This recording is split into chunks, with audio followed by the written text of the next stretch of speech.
Hermanos, Dios les bendiga. Estamos por iniciar el último estudio que vamos a tener sobre el rastro de la sangre.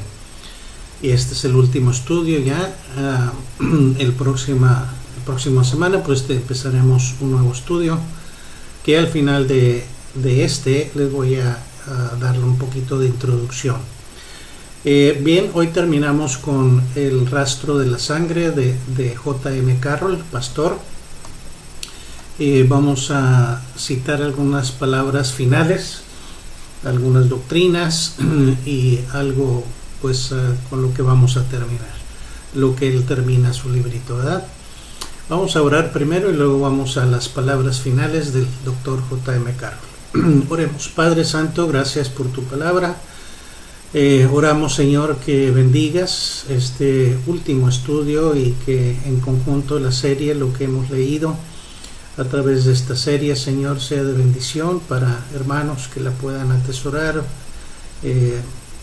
compartir, verla de nuevo para ellos mismos, o buscar el librito El rastro de la sangre a través de internet, que pues está accesible. Gracias, Señor, por J.M. Carroll, por todo su tiempo de estudio, de investigación, y que ahora nosotros podemos no solamente disfrutar, pero apreciar y apreciar también la salvación en Jesucristo que nos has dado, y apreciar la denominación a la cual pertenecemos como bautistas.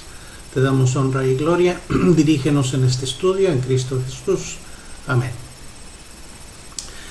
Muy bien, entonces voy a leerles como siempre. Si hay comentarios, pues les voy a hacer notar, ¿verdad?, que yo estoy dando algún comentario aparte de lo que el doctor Carroll dice en su librito. Dice así: palabras finales.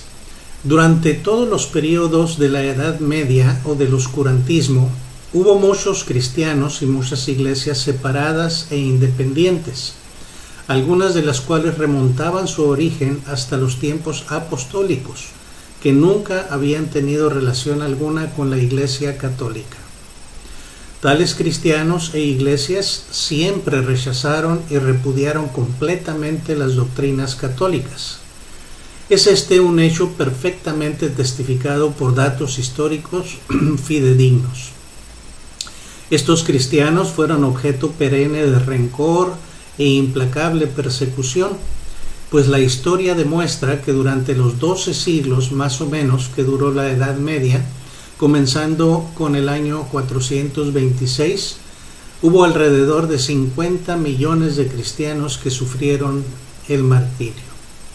En esa misma forma, a manos de sus crueles perseguidores, murieron también muchísimos millares más en los siglos que precedieron y siguieron a la Edad Media.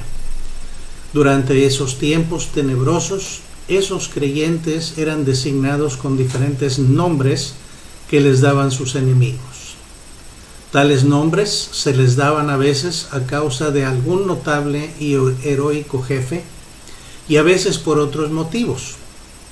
A veces, no obstante tratarse de las mismas personas, se les daban distintos nombres en distintas localidades.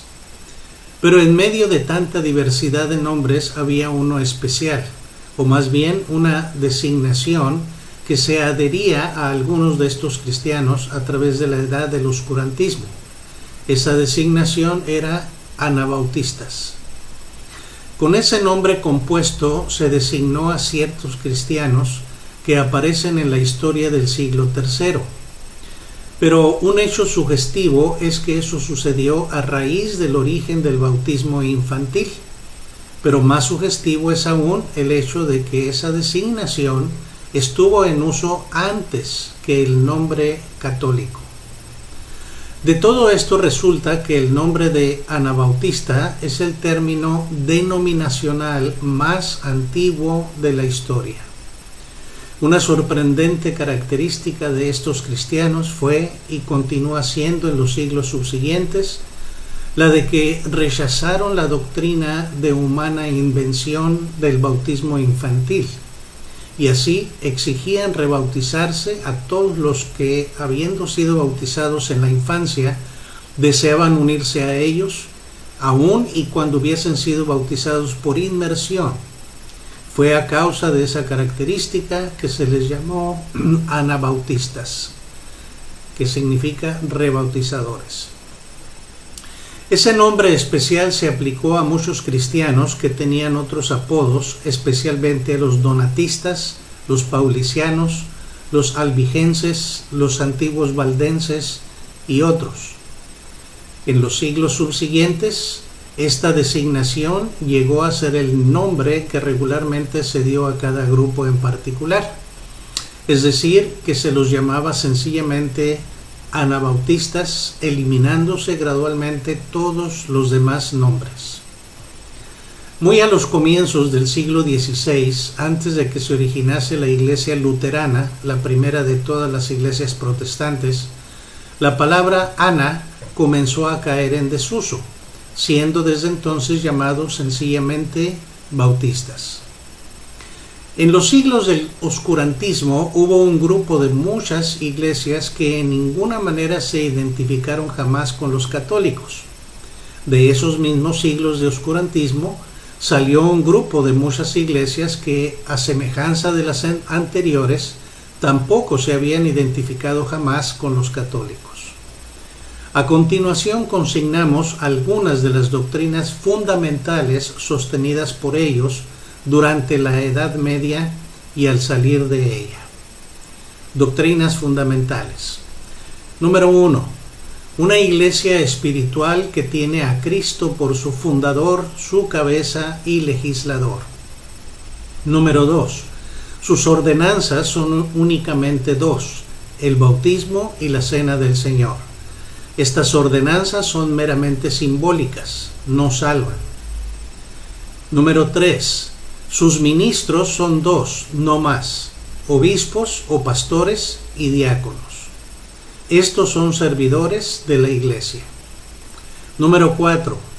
Su gobierno es una pura democracia, y eso de carácter ejecutivo, jamás legislativo. Las iglesias habían de ser ejecutivas tan solo para llevar a cabo la voluntad del Señor y sus perfectas leyes.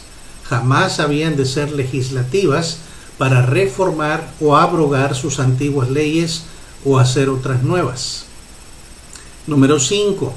Sus leyes y doctrinas, el Nuevo Testamento y nada más. Número 6. Sus miembros, los creyentes únicamente, salvos por gracia, no por obras, mediante el poder regenerador del Espíritu Santo. Número 7.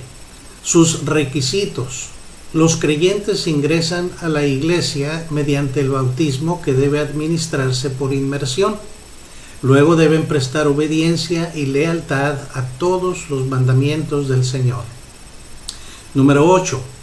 Las varias iglesias verdaderas, aunque separadas e independientes en la práctica de sus leyes y disciplina y en sus responsabilidades para con Dios, deben cooperar unas con otras. Número 9.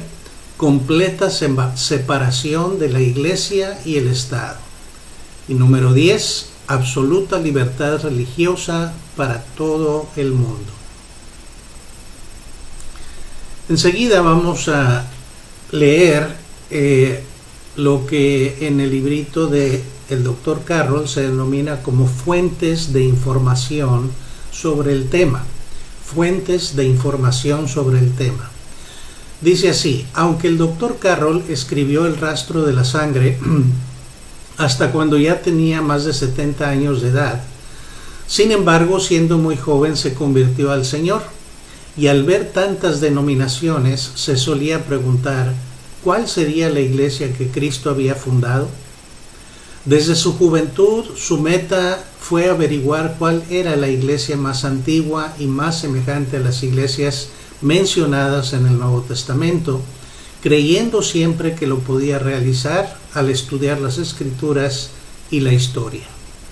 Su búsqueda de la verdad lo indujo a visitar muchos lugares, lo que le permitió formar una de las bibliotecas más ricas en obras sobre la historia eclesiástica. Esa biblioteca le fue regalada a su muerte al Seminario Bautista del Sudoeste de Fort Worth estado de Texas, en Estados Unidos. Como resultado de sus pesquisas, el Dr. Carroll reunió muchos datos tocantes a la historia eclesiástica, pero en su mayoría se referían, según parece, a católicos y protestantes, pues la historia hallada por él acerca de los bautistas estaba escrita con sangre, por tratarse de un pueblo que había sido objeto de odio a través de la tenebrosa Edad Media. Los predicadores fieles fueron llevados a la cárcel y un número incalculable de ellos fue muerto. Jamás se ha visto en el mundo nada comparable a los padecimientos y persecuciones infligidas a los bautistas por la jerarquía católica en el transcurso de la tenebrosa Edad Media. El Papa era entonces el dictador del mundo, de ahí que los anabautistas anteriores a la Reforma lo apellidasen de Anticristo. La historia de los anabautistas se halla escrita en los documentos oficiales de esa época, de manera que para seguir el rastro de la sangre es preciso seguir el camino señalado por esa historia, en la que se hallan declaraciones del siguiente contenido. En Zúrich, después de muchas disputas entre Zwinglio y los anabautistas, el Senado lanzó un decreto disponiendo que si alguno se atreviese a rebautizar a los que hubiesen sido bautizados, esto es, cuando niños, fuese ahogado. En Viena, muchos anabautistas fueron encadenados a manera de ristra, de tal forma que el primero, al ser arrojado al río, arrastraba en pos de sí a los demás, de manera que todos se ahogaban.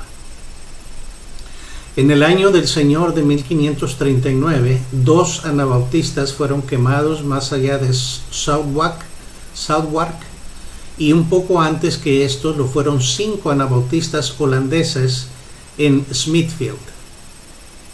En el año 1160, un grupo de paulicianos, bautistas, se ingresó en Oxford. Enrique II ordenó que fuesen marcados en la frente con hierros candentes y azotados a través de las calles de la ciudad, luego de desnudárselos desde la cintura. Después se los obligó a salir de la ciudad al campo raso, donde por falta de abrigo y de alimentos murieron lentamente de hambre y frío, pues a los aldeanos no se les permitió acogerlos ni alimentarlos. El antiguo cronista Stowe, en el año de 1553, dice: el 25 de mayo, en la iglesia de San Pablo en Londres, fueron juzgados 19 hombres y 6 mujeres. 14 fueron condenados. Un hombre y una mujer fueron quemados en Smithfield, y a los 12 restantes se los enviaron a los pueblos para que los quemasen.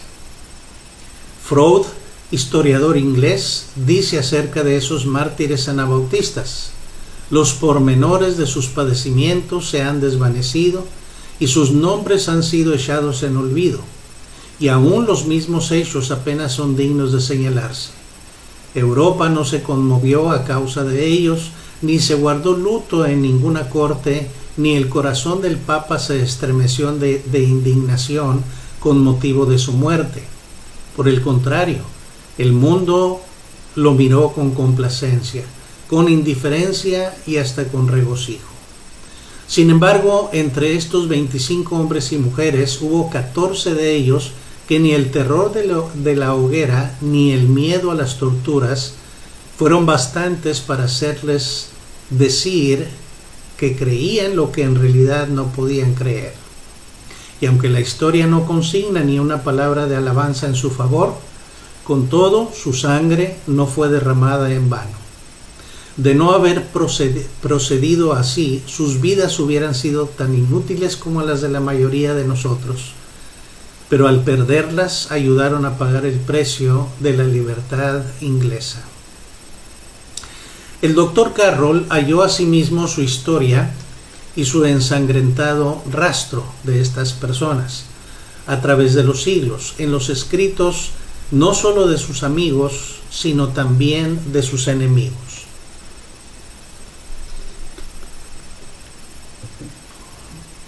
He aquí cómo se expresa el cardenal Hosius, que fue en el año 1524 presidente católico del Concilio de Trento. Dice así: si los bautistas no hubieran sido tan despiadadamente atormentados y pasados a cuchillo durante los últimos 12 siglos, al presente poblarían mucho más que todos los reformadores. Esos 12 siglos constituyen el período que precedió a la Reforma, durante el cual Roma persiguió a los bautistas de la manera más encarnizada que es posible imaginar. Oigamos a Sir Isaac Newton. Los bautistas son los únicos de entre los cristianos que jamás han estado de acuerdo con Roma. Y por lo que hace a Mosheim, historiador luterano, he aquí cómo se expresa: antes de la aparición de Lutero y de Calvino, existían en secreto en casi todos los países de Europa personas que se adherían tenazmente a los principios sostenidos por los bautistas holandeses modernos. Citemos finalmente a la Enciclopedia de Edimburgo, que es presbiteriana. Sin duda que ya nuestros lectores habrán caído en la cuenta de que los bautistas son la misma secta de cristianos descritos anteriormente como anabaptistas. En efecto, parece que este ha sido su principal origen, desde la época de Tertuliano hasta nuestros días. Ahora bien, Tertuliano nació exactamente 50 años después de la muerte del apóstol Juan. Así que ahí tenemos una cita, ¿verdad?, de esta Enciclopedia de Edimburgo, que le da a los anabaptistas o bautistas pues una antigüedad desde Tertuliano, 50 años después de la muerte del apóstol Juan. Y Juan murió más o menos en el año 100, entonces sería 150. En el año 150 empezaron a nombrarse los anabaptistas. Continúo con lo que se llama, el doctor Carroll lo menciona en su librito, se llama la promesa de la perpetuidad de las iglesias de Cristo. Dice así: los bautistas no creen en la sucesión apostólica, puesto que el oficio apostólico terminó con la muerte de los apóstoles. Fue a sus iglesias a quienes Cristo prometió su continua existencia desde que Él constituyó su primera iglesia durante su ministerio terrenal hasta que vuelva. He aquí su promesa: edificaré mi iglesia y las puertas del Hades no prevalecerán contra ella. Mateo 16:18. Luego, cuando les dio la gran comisión en la que les señala a sus iglesias la tarea que habían de cumplir, les hizo la siguiente promesa: y he aquí yo estoy con vosotros todos los días hasta el fin del mundo. Mateo 28:20. Esta comisión no fue dada a los apóstoles como individuos, sino a ellos y a los demás que se hallaban presentes en su carácter de iglesia. Tanto los apóstoles como aquellos que le oyeron dar esa comisión pronto murieron, pero sus iglesias han sobrevivido a través de los siglos, haciendo discípulos, bautizándolos y enseñándoles la verdad, es decir, las doctrinas que él había encomendado a la iglesia de Jerusalén. Las iglesias fieles han sido bendecidas con su presencia, mientras siguieron el rastro de la sangre. Esta historia demuestra cómo la promesa del Señor ha sido cumplida a sus iglesias. El doctor Carroll demuestra que se han hallado iglesias en todos los siglos que han inculcado las doctrinas que Cristo les encomendó.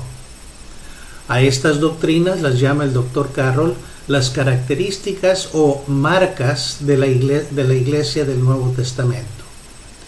Enseguida vienen esas características o marcas. Número 1, su cabeza y fundador, Cristo, lo mismo que su legislador. La iglesia solo es ejecutiva. Número 2, su única regla de fe y práctica, la Biblia. Número 3, su nombre, iglesia. Número 4, su sistema de gobierno congregacional.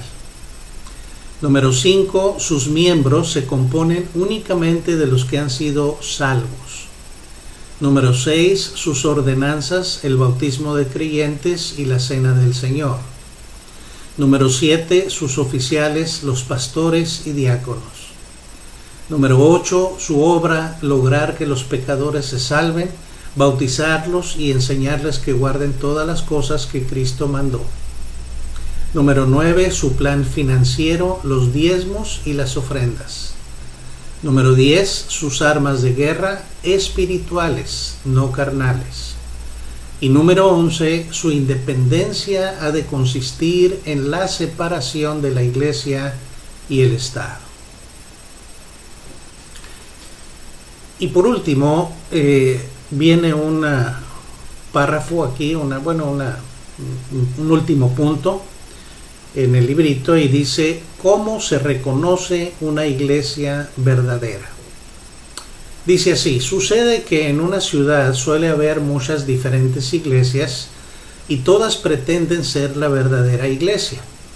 El doctor Carroll, para saber cuál era esa verdadera iglesia, examinó las características y doctrinas de cada una de ellas, y aquellas que poseían las características y doctrinas enseñadas por la palabra de Dios, las reconoció como las verdaderas iglesias. He ahí un método de fácil uso aplicado por el doctor Carroll a las iglesias de todos los tiempos. El resultado fue que halló que muchas que habían perdido.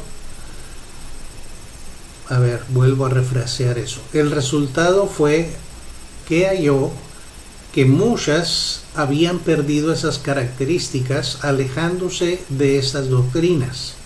En cambio, halló a otras que habían retenido fielmente estas características a través de los siglos, desde que Jesús había dicho: edificaré mi iglesia y las puertas del Hades no prevalecerán contra ella. Y he aquí, yo estoy con vosotros todos los días hasta el fin del mundo. Bien, ahí termina la lectura de este pequeño librito titulado El rastro de la sangre. Lo puede usted bajar por internet, ¿verdad? Simplemente pone El rastro de la sangre y hay versiones pues que puede bajar y leerlas, ¿verdad?, electrónicamente, y tenerlas, guardarlas ahí en su ordenador o en su teléfono posiblemente. Pues ha sido un placer, ¿verdad?, el leer esto, y ya lo había estudiado hace muchos años y leído varias veces durante, ¿verdad?, mi vida de pastorado. Y es una bendición el poder compartirlo ahora con diferentes hermanos en la congregación y también otros, ¿verdad? Hoy en día la gente no se preocupa por la doctrina, a pesar de que en la iglesia pues les enseñamos doctrina, tratamos de hay estudios básicos, primeramente de discipulado después de que se convierten, luego de doctrina, donde se enseñan los distintivos bautistas, que son estos que hemos leído. Y sin embargo, aún así, ¿verdad?, una persona con el tiempo se le olvida, se va de la ciudad o simplemente se cambian a otra iglesia, y esa otra iglesia no tiene las características de una iglesia bautista, de una doctrina sana. Sin embargo, la gente, ¿verdad?, aún teniendo liderazgo, habiendo tenido liderazgo aquí en la iglesia y habiendo aprendido esos principios, ¿verdad?, no les interesa, simplemente se les olvida, y por otras conveniencias, porque allá tienen grupo de jóvenes, porque allá tienen grupo de niños, porque allá pues tienen grupo de varones, sociedad femenil, tienen otros, queda más cerca de la casa, en fin, la persona dice: no, pues es que pues es una iglesia y está cerquita de mi casa y pues me está más fácil de llegar. O mis hijos, ¿verdad?, están interesados en ir a esa iglesia y porque tienen un grupo de jóvenes y tienen cosas divertidas que hacen, pero no les interesa la doctrina, ¿verdad? Les interesa la actividad social. Es triste ver eso en hermanos, ¿verdad?, que se unen a una iglesia bautista, que a veces duran años en una iglesia bautista y sin embargo no conocen la doctrina o no la atesoran como deberían de hacerlo. Pues yo doy gracias a Dios porque desde que me convertí recibí a Cristo con un pastor bautista, y luego pues mi primera iglesia donde fui en Estados Unidos fue una iglesia bautista también. Después el seminario que fui, pues en el seminario bautista, y todo el tiempo, ¿verdad?, he estado en las iglesias bautistas. Sé de las demás denominaciones, tengo amigos muy apreciados en otras denominaciones, amigos pastores en la iglesia Nazarena, por ejemplo. Reconozco la devoción de muchos de ellos, la devoción de algunos de los metodistas. Sin embargo, las características, los distintivos de la iglesia bautista son los que más se acercan a la iglesia neotestamentaria del Nuevo Testamento. Y por eso, ¿verdad?, estamos aquí. Le doy gracias a Dios que por ello estoy aquí pastoreando una iglesia bautista. Quizá nos haga falta, tener más difusión de estas características de la iglesia bautista y enfatizar cada año, si es posible, ¿verdad?, en predicaciones o en estudios a los miembros, a los que van llegando, la importancia de la doctrina. Y un librito como este, ¿verdad?, de El Rastro de la Sangre, pues da un fundamento, ¿verdad?, muy básico, muy precioso de la doctrina bautista. Bueno, hermanos, pues hasta allí el estudio. El próximo que vamos a iniciar la próxima semana, estoy pensando en un estudio que tiene que ver con los dones espirituales. En nuestra iglesia los hemos, unas 2-3 ocasiones los hemos impartido, a veces a través como de un taller, a veces a través de estudios de tipo predicación. Pero la Biblia enseña que cada creyente, cuando recibe a Cristo como Salvador, recibe un don espiritual de parte de Dios. Y hay un número limitado de estos dones que Dios da, ¿verdad? De hecho están en la Escritura, están ahí visibles.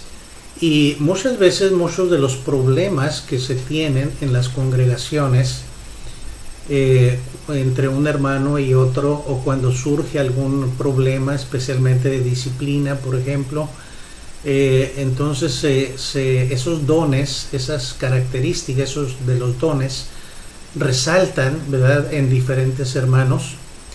Y como vamos a ver, algunos de esos dones son antagónicos, son opuestos.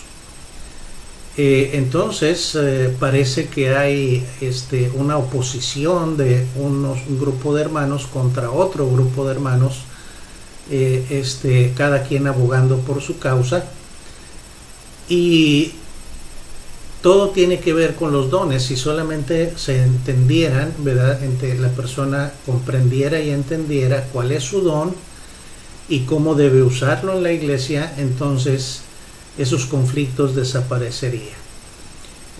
Muchos hermanos han encontrado esta característica, ¿verdad?, de tener paz en sus corazones, de comprender a otros hermanos y de comprenderse a sí mismos cuando entienden cuál es su don espiritual. Entonces, para descubrir ese don espiritual vamos a ver las características. Hay características carnales de la carne, ¿verdad?, que resaltan ese don, y obviamente debe haber un traslado de lo carnal a lo espiritual, y vamos a ver cuáles son las formas espirituales de ejercer el don X, ¿verdad?, que usted tenga. Entonces, va a ser interesante. Vamos a ir paso a paso acerca de los dones espirituales y cómo usted al final de los estudios, o de todo el estudio, no sé cuántas semanas nos lleve, pero lo que nos lleve, si lo sigue fielmente y si al final hace un test, una prueba, ¿verdad?, que les puedo, no sé cómo se las voy a mandar o hacer, pero al hacerla usted va a saber en un gran porcentaje, 90 y tantos %, ¿verdad?, cuál es el don espiritual suyo, cuál es el don primario y cuáles son los dones secundarios. Bueno, vamos a ir viendo cada parte del estudio. Ojalá les anime a buscar, ¿verdad?, y ver estos estudios. Iniciando la próxima semana, pues empezamos con este nuevo estudio de los dones espirituales. Bien, hermanos, por hoy pues va a ser todo. Me despido, Dios me los bendiga, que estén bien. Compartan el video, ¿verdad?, con otros hermanos, con otra gente, especialmente con pues cualquier persona que dude o que no piense que todas las iglesias son iguales, para que puedan entender y ver que hay una distinción, ¿verdad?, de las iglesias bautistas. Dios me los bendiga, hermanos, que estén bien.